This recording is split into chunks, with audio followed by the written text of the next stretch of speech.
Hi, it's Tuesday, April 7th, day 78 of the 2015 Alaska legislative session. I'm Jeremy Shea, the producer of Gavel, Alaska. It's been a while since I've done one of these videos. Sorry, I got really bogged down with various work things. I wear a few different hats here at KTOO and 360 North, public television, public radio in Juneau, in addition to running Gavel, Alaska. And I've been fighting a congestion bug and chest cold that's been going around the Capitol. Kind of nasty. And I also started sounding like a broken record talking about the budget and marijuana legalization dominating the session, which it did for the first 60 days or so. Budget and marijuana, those are still both a big deal. A version of the operating budget has gotten through both the House and the Senate at this point. A conference committee has been appointed as of today, which means the 24-hour notice rule has gone into effect.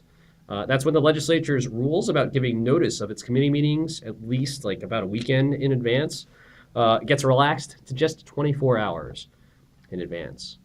And even that gets violated with some regularity at the end here. The capital budget, SB 26, is also on the move. The Senate Finance Committee is working on that, likely to get out to the full Senate later this week and sent over to the House. The main marijuana bill, SB 30, is over in House Judiciary for hearings all this week.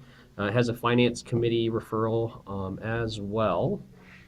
And then the House Finance Committee is working on the governor's Medicaid expansion and reform bill, HB 148, mornings all this week. It looks like the last day they've got explicitly on the agenda is Thursday, but changes are common. A few pieces of legislation of note on the House floor on Wednesday. HB 11 by Representative Tammy Wilson, a Republican from North Pole. This is controversial and particularly unpopular among journalists.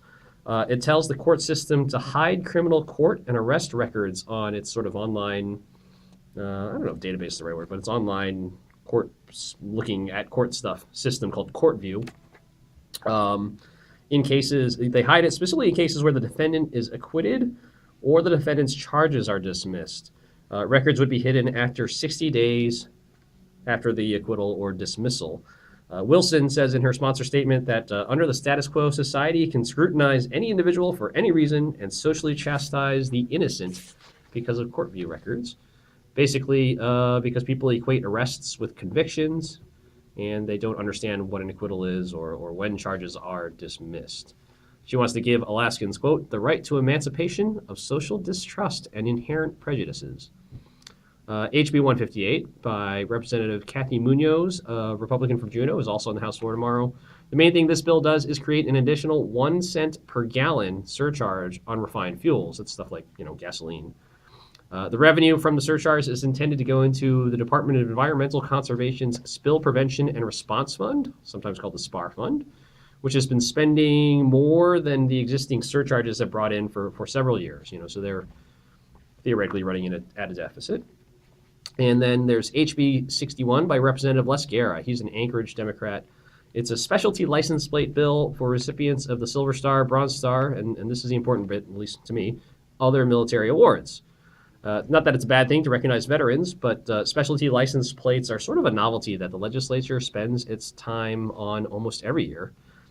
So that last bit cedes a swath of some specialty license plate authority over to the Division of Motor Vehicles and gets it off the legislature's plate. I've forgotten who, but someone tried, I think last year, maybe 2 years ago, to cede specialty license plate authority across the board, not just on military plates, to the DMV for this reason, to save legislators time, but it failed. I think it was maybe an amendment to the bear license plate bill. My memory is a little fuzzy, but basically the legislators like license plate bills too much to give them up, at least across the board. We'll see what happens with HB 61.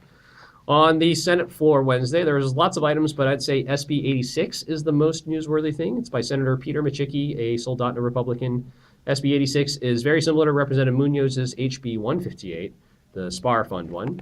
But instead of a penny a gallon refined fuel surcharge, it's a 0.95 cent a gallon fuel surcharge under Micciche's bill. Okay, that's it for tonight. Feel free to send me questions and comments about gavel stuff or legislative stuff or journalism-y stuff, whatever. I'll try to address them here in my next video. 12 days left. Good night.